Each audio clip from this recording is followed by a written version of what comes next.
nessa live, dia de terça-feira, para a gente falar um pouquinho sobre Clara, a irmã pobre, né? Uma santa não muito conhecida, mas bem conhecida entre nós, os franciscanos.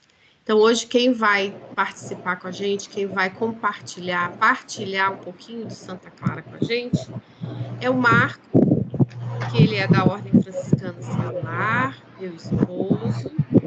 Ele possui formação em Direito, é especialista em Direitos Humanos, formado pela PUC do Rio Grande do Sul, e ele é um grande pesquisador do franciscanismo de Francisco e Clara de Assis, nas vertentes da economia de Francisco e Clara. Então, está aberta a live de hoje.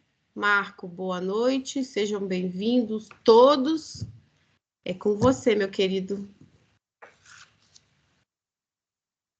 Bom, gente, na verdade, isso aqui é uma conversa que a gente vai ter junto sobre Santa Clara, sobre a espiritualidade tão rica. E no final a gente vai poder partilhar o que a gente acha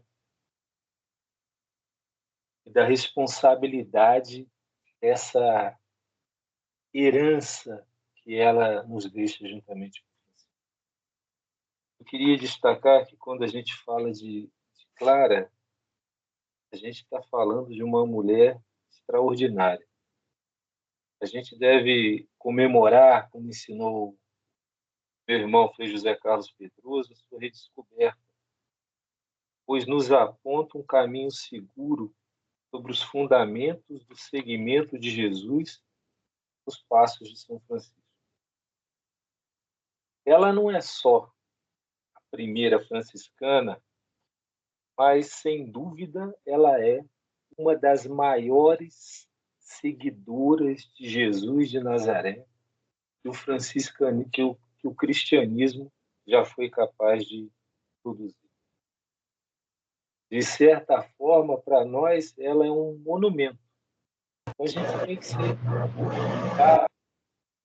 quando fala de Clara, né, que a gente tem que ser honesto, se a gente quer reconstituir a sua imagem, a gente tem que usar os materiais, né, como alguém que vai reconstituir uma obra, a gente tem que usar os materiais idênticos, né, da natureza, da ontologia daquela obra.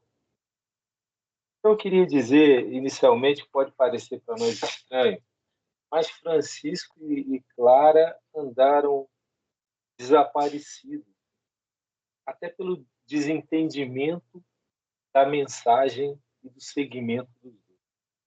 Queria lembrar que os frades, no capítulo de Narbona de 1260, pediram a São Boaventura que fizesse uma vida de São Francisco. E no capítulo de Paris, de 1266, já com Boaventura ministro da ordem, ele, por causa dos problemas vividos na ordem naquela altura, pede a destruição de todas as biografias de Francisco, conhecidas até então. E, a partir daí, a ordem adotaria como biografia oficial a dele. Então, se a gente levasse isso ao pé da letra, nós, de 1266, nós pessoas de 1260 a 1889, quando o Paul Sabatier lança o São Francisco de Assis dele e estoura a questão franciscana, foram 663 anos praticamente convivendo com o perfil de São Francisco de Boaventura. Com Santa Clara não foi diferente. Santa Clara ela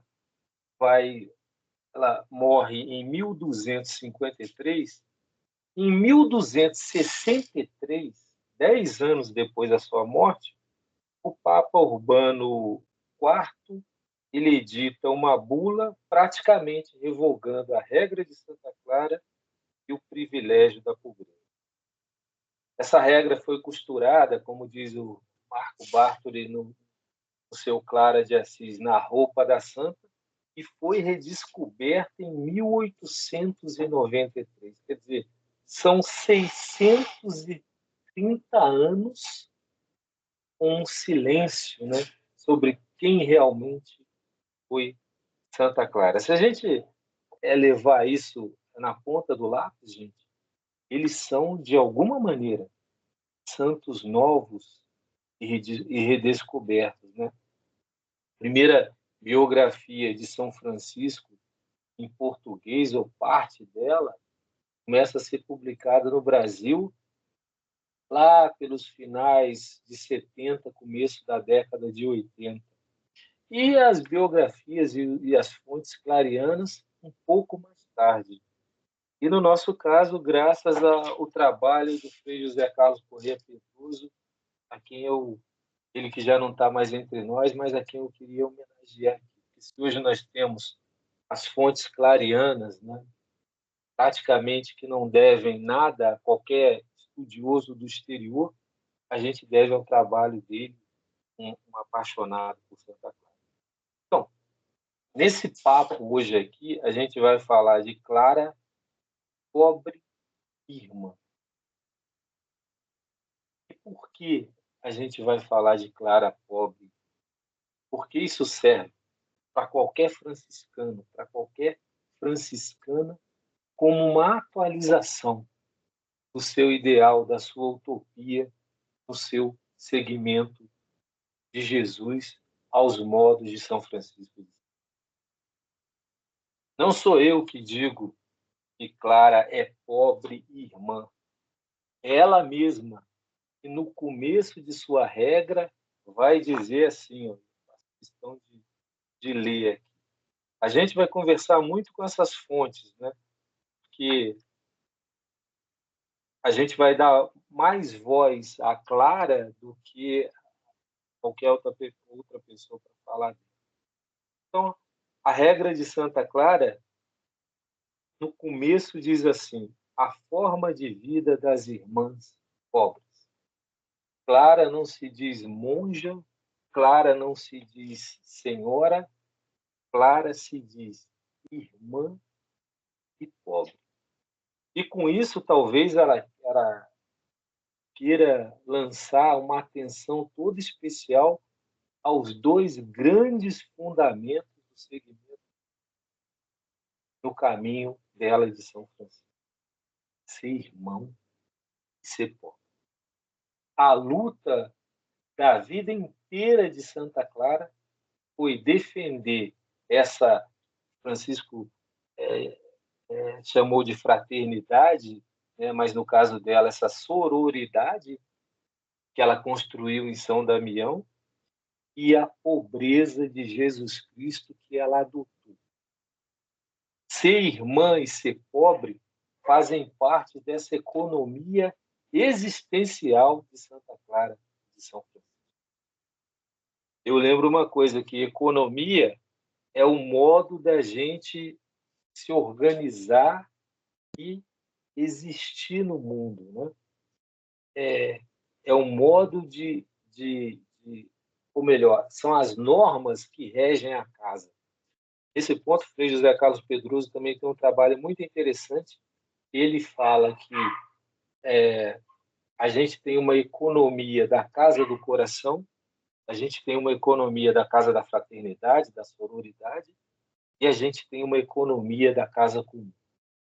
E são essas três economias existenciais que Clara quer resguardar quando ela diz que ela é irmã. Ela vai dizer também, com muita humildade, que é uma plantinha de São Francisco. De fato, é. No seu processo de canonização, há vários depoimentos dizendo que Santa Clara tem a sua viragem existencial a partir do testemunho de São Francisco. E muitas vezes eles vão conversar e uma determinada testemunha perguntada né, responde que ele dizia a ela que se convertisse a Jesus Cristo. Quer dizer, então, o caminho que Santa Clara viu em São Francisco de um seguimento seguro, e que é um caminho que hoje pode iluminar o nosso jeito de existir, é ser irmão, irmã e ser pobre. Com isso, Santa Clara também desafia o nosso tempo, porque há uma coisa interessante de lembrar. Ela vem de uma família de poderosos, nobres, não nobres de sangue, mas nobres porque eram cavaleiros. A sua casa estava ali do lado da Catedral de São Rufino, mais parecia um castelo. Se tratava de uma das famílias poderosas da cidade de Assis. E São Francisco, todo mundo sabe, ele vem de uma família rica, rica no sentido do pai era um comerciante até internacional, trazia tecidos da França, né? E todos dois fazem uma opção que hoje talvez a gente tenha que começar a pensar, né?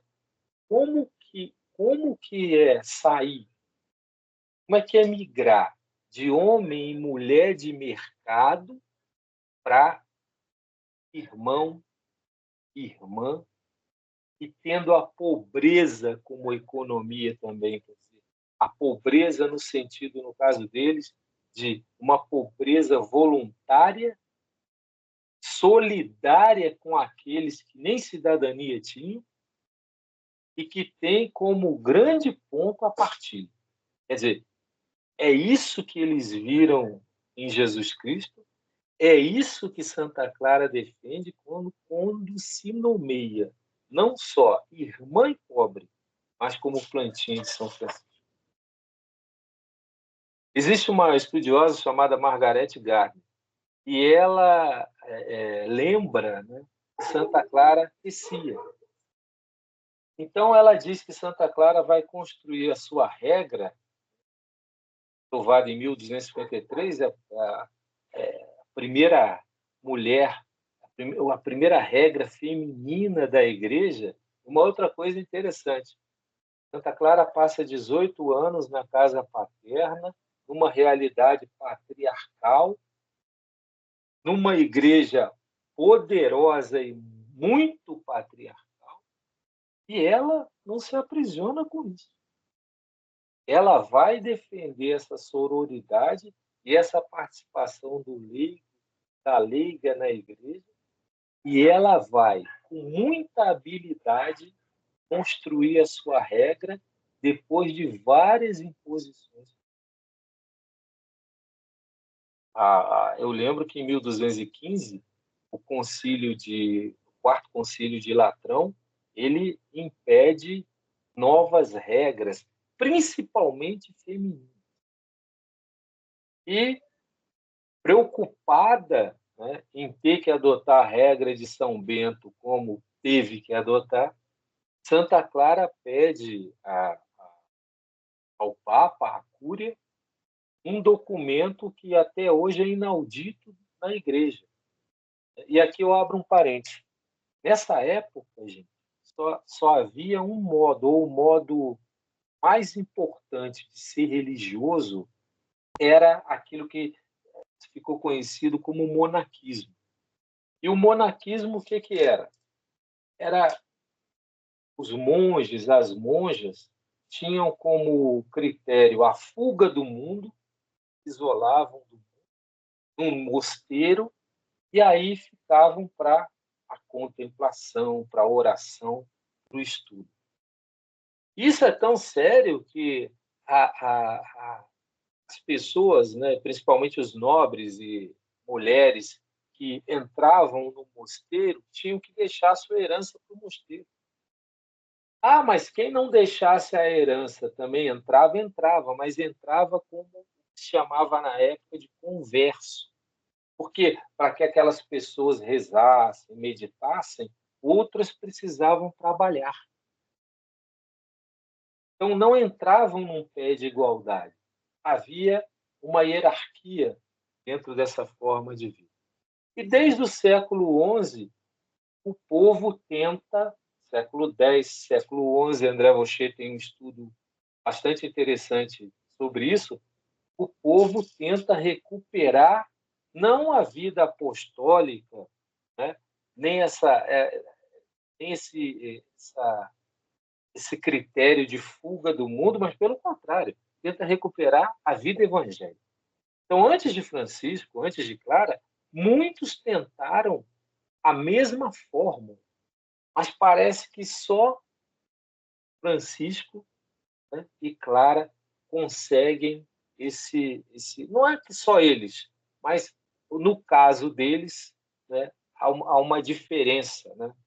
Muitos desses movimentos, por mais honestos que fossem, foram considerados heréticos. Mas não porque aí a gente precisa ver o que era considerado heresia, né? Mas enfim, qual é o caso hoje aqui? O que eu estou querendo trazer é que a fórmula religiosa da época era isso. E eles vêm com uma novidade, porque no caso deles, a primeira coisa é que eles não querem se apropriar de nada.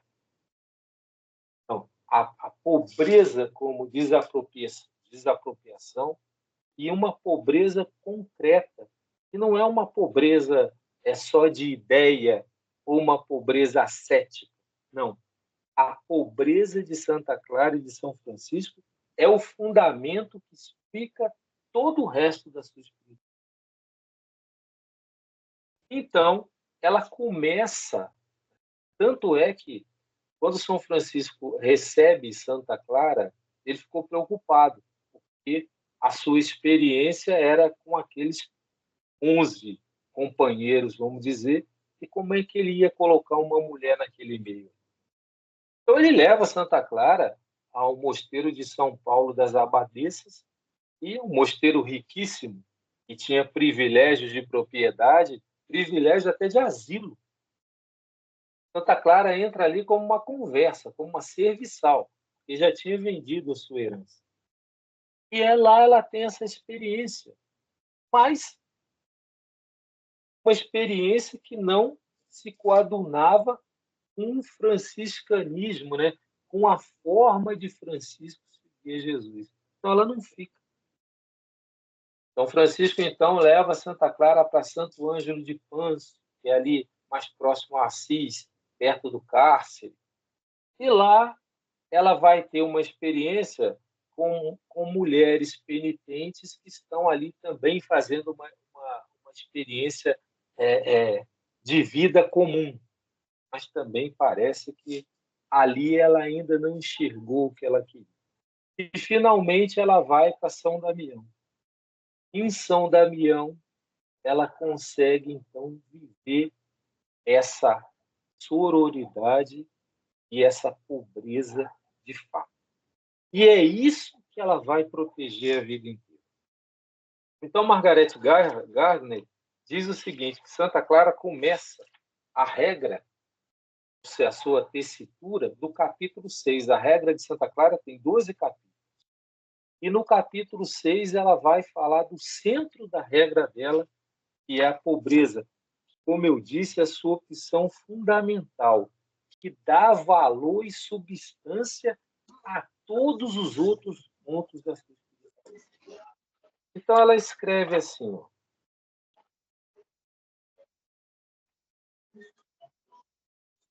primeiro ela lembra uma coisa interessante, que essa pobreza, essa pobreza abraçada por ela e Francisco, é uma pobreza voluntária. Eles, como eu disse, Santa Clara, da classe dos maiores, dos nobres, e Francisco da classe dos menores. Esse nome menores aí não significa pobreza, significa gente que está ascendendo.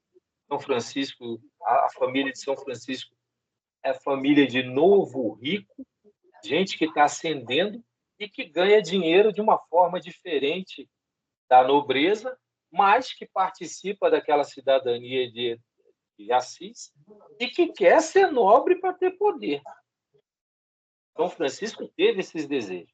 Então, eles experimentaram uma coisa que a gente tem que prestar atenção: a grande força da alienação do dinheiro na vida das pessoas. Vejam, por exemplo, todos os estudos hoje mostram que nós estamos destruindo o planeta por causa de dinheiro. E a gente não consegue sair dessa via. Então, a força alienante do dinheiro é uma coisa muito grande.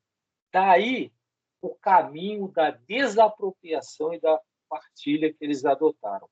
Mesmo porque Santa Clara e São Francisco, que moravam nos muros da cidade, quando saem, né, e antes de sair, eles veem toda a injustiça que é aquela pobreza produzida por aquela forma de viver por quem está dentro dos muros. Atualizando para a gente hoje, é a mesma coisa.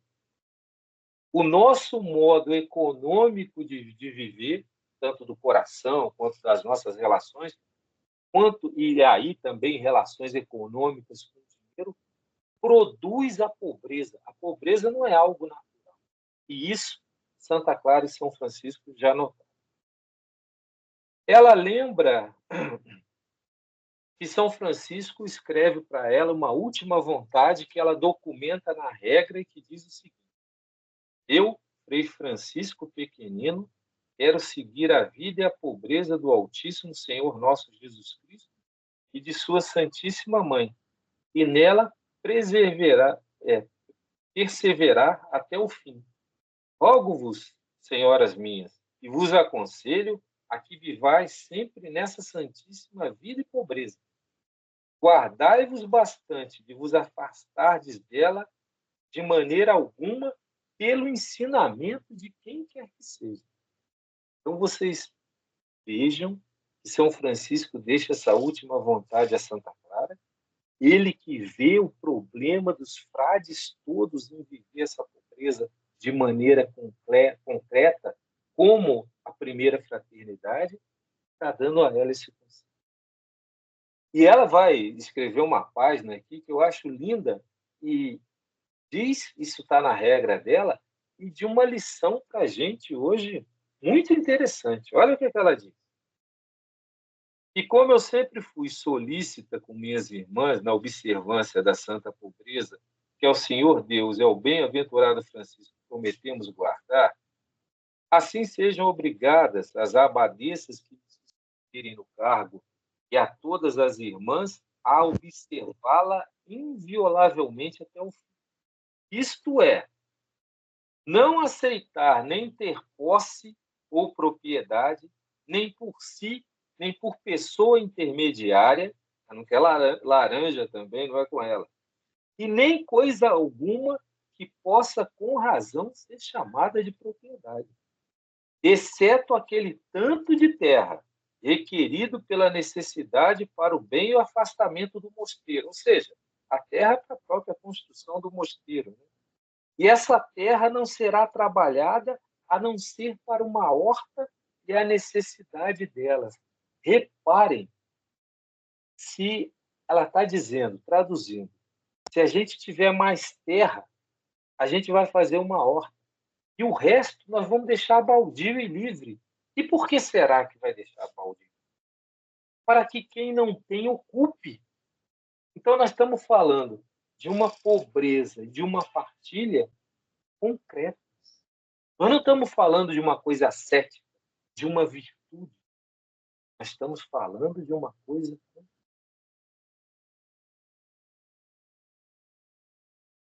Existe uma testemunha do processo de canonização que traz aqui uma coisa muito interessante que eu queria partilhar com vocês. Sabe que o processo de canonização de Santa Clara chegou até nós, né? E a nona testemunha, a irmã Francisca, que era irmã do mosteiro de São Damião, traz uma informação muito interessante e vai falar sobre a pobreza e a fé eucarística. pobreza e a fé eucarística.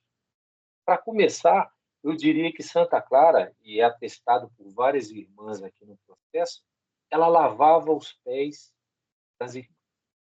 São Francisco, na regra bulada, também diz que os irmãos têm que lavar os pés dos outros. Isso eles viram em Jesus Cristo.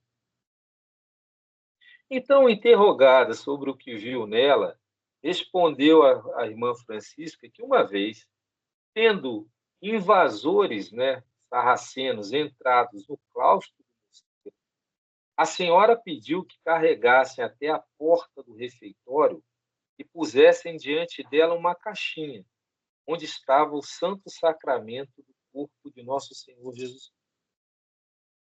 Essa primeira parte do depoimento dela nos diz o seguinte: quando a gente coloca Santa Clara como ostensório, é invenção da gente. A gente está transpondo para ela uma coisa que ela não fez. Na verdade, a Eucaristia em São Damião, em muitos lugares, ficava numa caixinha chamada teca. E é isso que ela pede para que levem até o refeitório. O refeitório fica praticamente do lado do claustro ali em São Damião. Prostou-se por terra em oração e orou com lágrimas, dizendo essas palavras: Senhor, guardai vós dessas vossas servas, porque eu não as posso guardar. Então a testemunha ouviu uma voz que dizia: eu te defenderei para sempre. Então a senhora orou também pela cidade de Assis. Estava sendo invadida. Senhor, que vos agrade defender também a esta vossa cidade. A voz soou novamente e dizia: a cidade sofrerá muitos perigos, mas será defendida. Então a senhora se voltou para as irmãs e lhes disse: não fiquem com medo, porque eu sou a sua garantia de que não vão passar nenhum mal, nem agora nem no futuro, enquanto se dispuserem a obedecer os mandamentos de Deus. Os sarracenos foram embora sem fazer mal. Aqui eu queria destacar uma coisa: o mandamento de Deus, caminho do seguimento de Francisco e Clara, é a fraternidade. É interessante como ela se torna eucarística. Além de se dividir com os outros, como Jesus na Eucaristia, ela é pobre, como Jesus da Eucaristia. Reparem, fosse ali um outro tipo de convento, com privilégios de propriedade, com vários bens, será que os sarracenos não teriam invadido? Mas o convento não tinha nada. Mal se tinha o que comer. Óbvio que gente que está invadindo alguma coisa, que está atrás de poder, que está fazendo uma guerra, quando olha aquela pobreza toda, vai embora. Então, repare uma lição para a gente: é juntar essa fé eucarística com esse ser eucarístico. A gente, às vezes, tem uma fé que não é igual a dela. A gente vai à Eucaristia, mas a gente não se faz esse pão repartido, como Jesus pediu. Nem lavando os pés uns dos outros, no cuidado com a dignidade humana, muito menos em relação à desapropriação. Por quê? Porque a receita atual qual é? Eu tenho que me apropriar de bens para ser feliz, eu tenho que me apropriar de ideias, eu tenho que me apropriar de pessoas. E a receita de Santa Clara é o inverso. De outra forma, Santa Clara lutou muito para proteger o que ela chamava de fraternidade. As regras monásticas são duras em relação a muitos pontos. Marco Bartoli diz que a clausura de Santa Clara, na verdade, não é tanto clausura. São Damião é uma fraternidade, é uma sororidade, é um eremitério, é uma comunidade aberta. Então, por exemplo, quando fala do silêncio E nas regras das monjas, há um silêncio quase que ninguém pode dizer nada. Santa Clara diz o seguinte: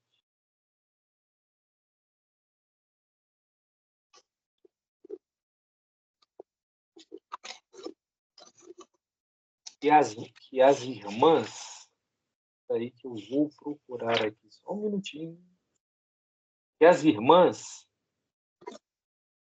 com exceção, repare, com exceção das que servem fora do mosteiro, então há irmãs que servem fora do mosteiro.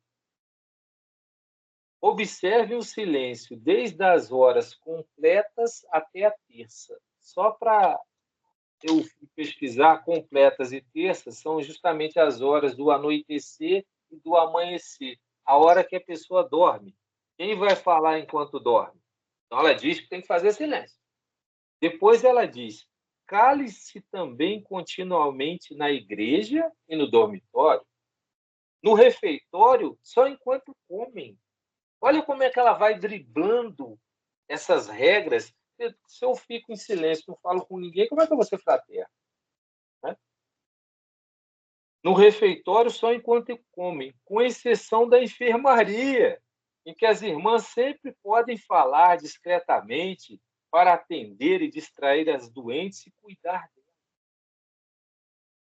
Mas podem insinuar, olha só, o que for necessário sempre, em qualquer parte, brevemente, em voz baixa. Então, para Santa Clara, tanto a clausura, né, essa clausura, como as regras de silêncio, são para favorecer a fraternidade. Isso é muito interessante.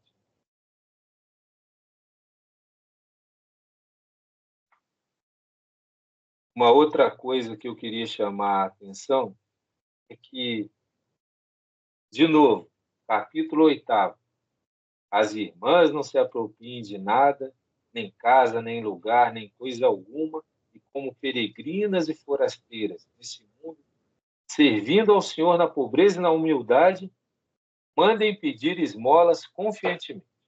Lembrando que a esmola não era a regra, né? Vamos dizer assim. Elas trabalhavam com as mãos, não obtinham dinheiro com isso, mas podiam obter algo de comer. Isso é bastante interessante, porque a regra de São Francisco também privilegia o trabalho com as mãos. São Francisco não manda inicialmente os frades pedirem. Ele diz que a regra é o trabalho. E se não houver trabalho para fazer com as próprias mãos, é o trabalho do pobre na Idade Média, aí sim eles vão pedir a mesma coisa.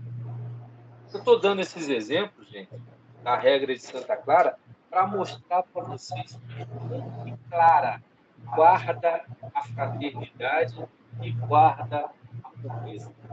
Como que Clara se faz irmã pobre de verdade no segmento de Jesus. Como que isso não está só no mundo das ideias e das teorias. E como que nós, hoje, podemos aproveitar, isso é uma coisa para a gente pensar, essa ideia, não essa ideia, mas essa concretude, essa desapropriação desse sem nada de próprio e dessa fraternidade, dessa sororidade, para colocar na nossa vida de leigos. Quer dizer, como que a gente pode montar uma economia dentro das nossas casas, nas nossas comunidades, que a gente, devagarzinho, vá fazendo essa transição também de homens e mulheres de mercado, que é infelizmente o que nós somos hoje, para irmão, para irmã, para partilha, para ter uma relação de dominação com ninguém, ter uma relação de apropriação com ninguém, nem com os nossos irmãos da natureza nós estamos destruindo. São Francisco e Santa Clara alargam essa fraternidade para a fraternidade universal. Eles sabem que também são terra, como diz o Papa Francisco na Laudato Si, como diz o nosso querido Carl Sagan, de saudosa memória do seu livro Cosmos, nós somos a Terra que ganhou consciência. Ah, foi pela vontade de Deus? Como foi essa vontade, eu não sei, mas nós somos a Terra que ganhou consciência. E o que nós estamos fazendo com o nosso planeta? Destruindo, em nome de uma economia que mata. O que nós estamos fazendo com as pessoas? Destruindo. Olha o exemplo do nosso país. Nós somos a 9ª economia do mundo. Somos um país pobre. Mas no Brasil, 1% das pessoas detêm 89% do Brasil. E nós nos dizemos cristãos. Então, a herança de Santa Clara e de São Francisco é pesada nesse sentido. Não é uma teoria, mas nós somos convidados a nos transformar para transformar também o outro. E uma outra coisa que eu queria dizer para terminar. Santa Clara e São Francisco nunca vão a Deus se não for pelo outro. Eles são místicos do olho a olho, do pé no chão. Pouco ou nada falam de suas experiências místicas do coração, mas falam do cuidado, do amor, da fraternidade, da sororidade que a gente deve guardar em relação não só à dignidade da pessoa, mas em relação à dignidade de todo criado. Então, são essas ideias provocativas que eu queria lançar hoje aqui, para que vocês pudessem também falar um pouquinho. Era isso que eu queria falar para vocês, e que Santa Clara nos ilumine, nos ajude a conseguir essa economia do reino de Deus, um ambiente de maior justiça para todos, de maior dignidade. Era isso que eu queria falar. Muito bem.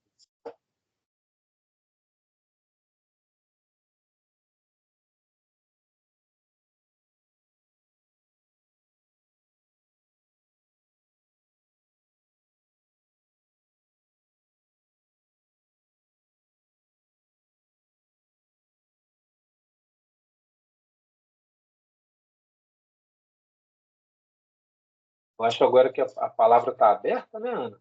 Para quem quiser partilhar alguma coisa, né? Isso.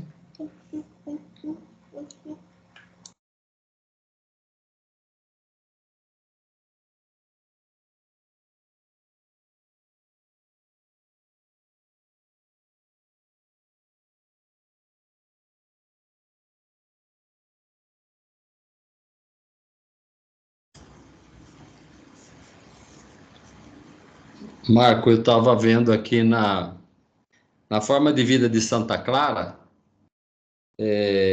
logo no início ali fala que em 1219 alguns mosteiros receberam a regra do cardeal Ugolino, que adaptava melhor a elas a regra de São Bento, incluindo alguns pontos da sua forma de vida, prática, mas deixando fora toda a pobreza franciscana, além de ignorar que elas estavam ligadas à ordem dos frades menores. Então, no início, em que uma de suas bases era a vida fraterna. Então, no início, eles não tinham uma regra, né? E aí foi dado a ela a regra, inicialmente, de São Bento, né? Que não primava pela pobreza, que não era essa a intenção dela, né? Que ela já vinha nos pensamentos de São Francisco, no sentimento de São Francisco, né? Viver a pobreza. E aí segue mais adiante, é bem provável que a partir de 1223, com a aprovação da regra definitiva de São Francisco, Clara já tenha relembrado a primitiva forma da vida dada por Francisco. Pode até ter tido alguma colaboração dele para isso, mas foi Inocêncio IV que acabou dando o impulso definitivo para a forma da vida clariana. Então aí ela começou ela entrou no segmento de Francisco, que primava pela pelo privilégio da pobreza, né, que eles lutavam, né? Então, como o próprio assunto fala da irmã pobre, né? Clara, irmã pobre. Então, ela que saiu de uma família nobre e foi morar com suas irmãs, mas sempre pelo privilégio da pobreza, né? Buscando o privilégio da pobreza.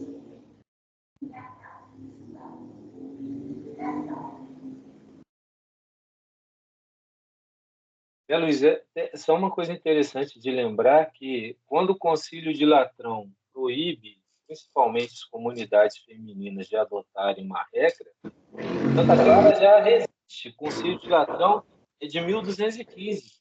Então, ela pede ao Inocêncio III, né, que dê a ela um privilégio da pobreza. O privilégio de não ter propriedade. Em 1216, a Cúria faz esse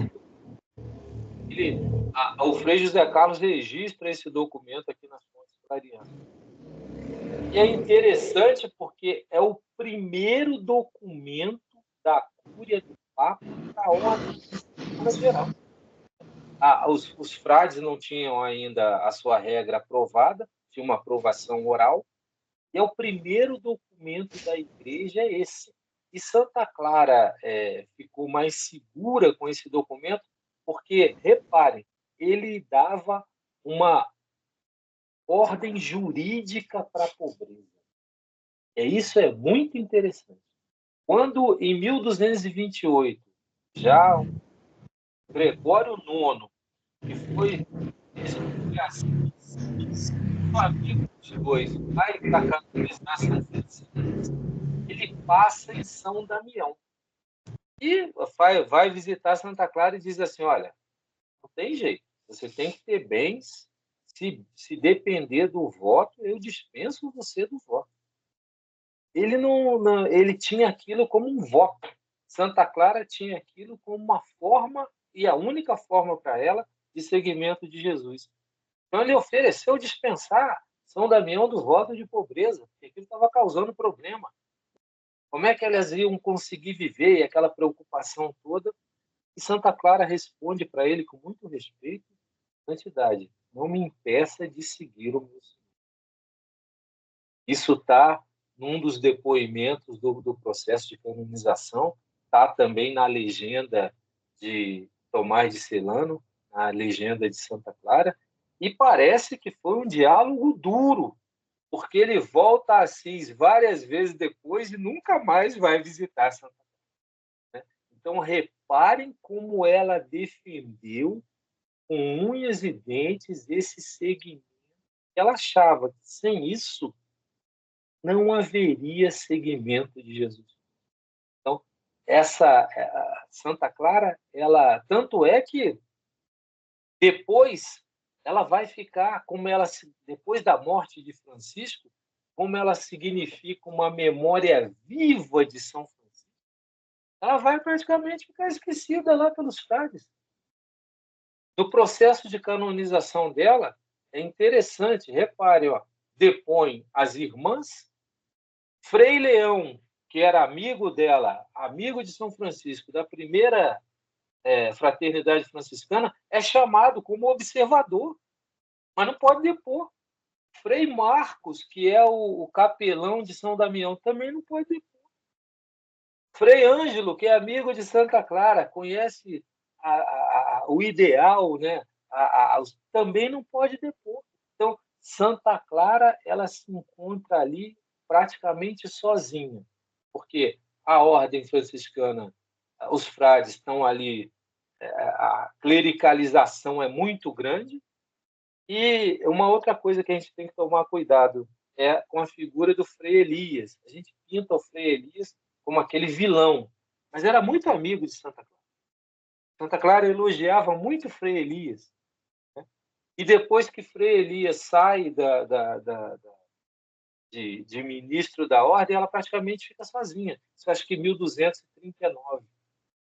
Então, não foi uma vida fácil que teve Santa Clara, né? Muito menos São Francisco. Então, essa luta, gente, é uma luta que se dá também dentro de uma instituição que é poderosa na época e que não entende o segmento de Jesus Cristo dessa maneira. Então, reparem que ela é luz para a instituição nesse sentido. Então, Luiz, é isso aí.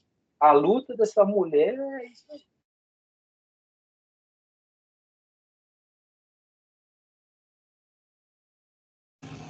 Marco, e uma coisa interessante, que no período medieval, nenhuma mulher teve a coragem que Clara teve de enfrentar tudo isso sozinho, né?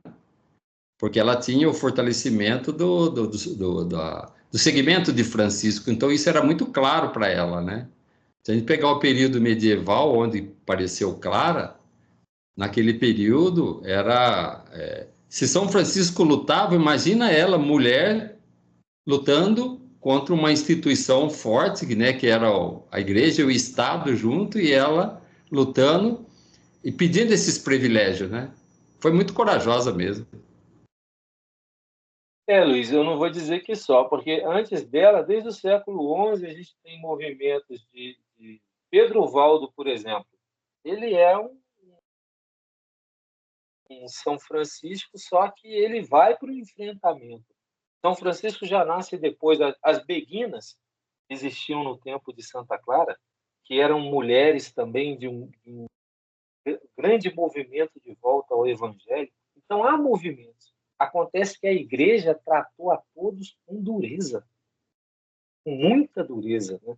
A maioria considerados heréticos. E aí, talvez, né, o cuidado de São Francisco no tratamento, na conversa. Ele vai lá pedir a Santa Clara que aceite a regra de São Bento. Ele está vendo essa realidade toda e o começo, tanto de São Francisco como de Santa Clara, também são duros. E pensa bem, São Francisco vai ao Papa. Muitos historiadores defendem que ele vai ao Papa não só para pedir uma regra, mas para pedir proteção. Porque nós estamos falando de coisa que mexe com tudo. Olha, Bernardo de Quintavalle é o primeiro companheiro de São Francisco. Esse cara é uma das famílias mais ricas de Assis. E quando vêm os primeiros companheiros, eles vão, tiram a sorte evangélica, que era um costume no tempo deles, abrir 3 vezes o evangelho, e cai no envio dos apóstolos, e a questão que está colocada é a pobreza. Ó. Distribui o bem aos pobres, vencer. Então, você pensa a reação da família desse cara quando vê ele distribuindo os bens aos pobres. Então, São Francisco, que já era considerado louco, deve ter sido bastante perseguido. A própria ordem dos frades, né, eles se degradearam entre si por causa dessa questão da pobreza, porque não é fácil. Então, eu lembro de novo, gente, é a mesma alienação que nós vivemos hoje. O que a alienação do dinheiro faz? Pessoas, milhares, milhões de pessoas morrem de fome no mundo e o dinheiro e o mercado vai muito bem, obrigado. O problema é se a bolsa subiu ou se a bolsa caiu, não sei aonde e tal. Então, nós vivemos essa alienação. É uma alienação constante. Daí, Santa Clara botar a gente para pensar, bom, então como é que é o segmento da gente de Jesus? O Papa Francisco tem mexido nisso, né? Uma economia que mata. Então, essas luzes, né, que como Francisco e Clara, estão mexendo com a gente. Não se trata apenas de uma coisa cética. Alguém podia dizer, mas olha, o movimento teve sucesso, e aí cresceu, e aí teve bem. Não, a reação de São Francisco, num capítulo, é muito dura. Ele diz para os frades, eu estou morto para vocês. Botem um fulano no meu lugar e eu vou tratar de outra coisa. O próprio momento que a gente está celebrando das chagas de Francisco, a gente viu, o Frei Marcelo até falou sobre isso no nosso retiro, é um momento em que Francisco vive uma contradição danada, porque está percebendo seus frades, a maioria, indo por outro caminho. Então, tudo isso serve de alerta. Quer dizer, a gente pode pensar, mas isso é uma utopia. Mas a utopia, como dizia o Galeano, como o horizonte, faz a gente se mover, faz a gente andar. A gente vai ter que chegar perto dela. Ela vai estar mais adiante, mas a gente tem que... Então, eu acho que é isso, a gente dá passos, né? E não ficar só naquela versão que muitas vezes a gente fica, uma versão devocional do segmento de São Francisco. Mas, já falei muito, eu queria que vocês falassem.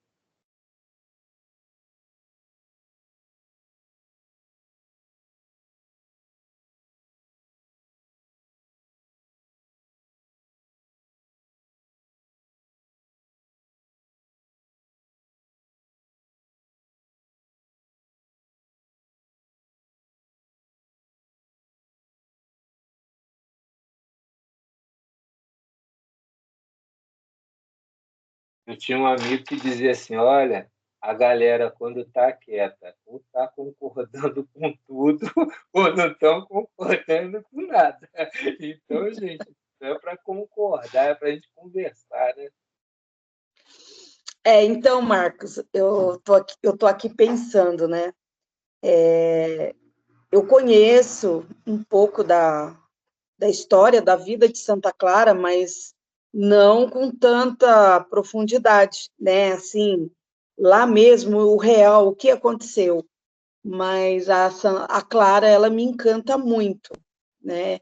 Eu estava prestando muita atenção no que você colocou para nós, o que o Luiz estava falando também, e o que me encanta nela é uma doçura e a coragem, né? A coragem de ser uma moça linda, maravilhosa, bonita, né? Com uma vida inteira pela frente e resolve cortar o cabelo, corta isso, corta aquilo, né? Eu falo cortar o cabelo porque a gente lembra da cena, né? Ela pedindo para o Francisco cortar o cabelo dela e era já o começo, né, para ela de um desapego da luxúria, né? Então, o que me encanta é isso, a coragem, a doçura, a fidelidade dela, né? Porque muita fidelidade aí nesse caminhar e a fé, né? Ela caminhou pela fé, porque na época que ela viveu, a mulher não tinha o lugar, né? Tinha que entrar na batalha para conseguir um lugar e não era reconhecido mesmo, mulher não era para isso, enfim. E eu vejo assim, ela foi uma guerreira na fé. Na fé, acreditou e hoje ela está aqui, né? E continua me encantando. Eu me encanto muito com ela, muito, muito. E eu vejo assim, o franciscanismo caminhou sendo família, sendo uma fraternidade mesmo. Ele, Francisco, homem, ela, Clara, mulher, os dois, pela fé, caminharam juntos. Né? Eu vejo o caminhar dos dois, né? Um sendo o guia, a força, o entusiasmo, entendeu? Então, o que eu tenho para partilhar com vocês é esse encantamento por tudo, né? Que eles viveram e que é possível hoje, né? Eu só fico olhando. Hoje, eu, em sala de aula, conversando com meus alunos, eu ainda falei, gente, o que nós estamos fazendo no planeta, né? O que a gente faz, porque a gente não está aqui para enfeitar, a gente está aqui para trabalhar, para pôr em prática aquilo que a gente acredita, né? E hoje eu estava conversando com eles, né? Eu dizia, vocês são pequenos, mas vocês estão me entendendo. Não é à toa que vocês estão aqui. Por quê? O que vocês estão ouvindo, como que a gente vai pôr na nossa vidinha, né? E é isso para nós também. Eu vejo que eu tenho que aprender muito com a Clara e com o Francisco. E muito, não é pouco não. E é isso, paz e bem para vocês.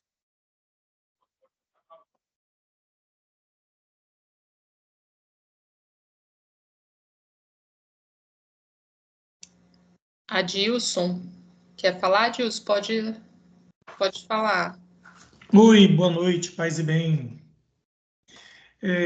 Ô Marco, você estava falando no início da sua exposição que existiu quase 600 anos de silêncio sobre Santa Clara, né? Mas eu também estava vendo aqui que tem algumas referências dela, né? Tomás de Celano escreveu, né? O Papa que canonizou, Papa Alexandre, esses registros, né?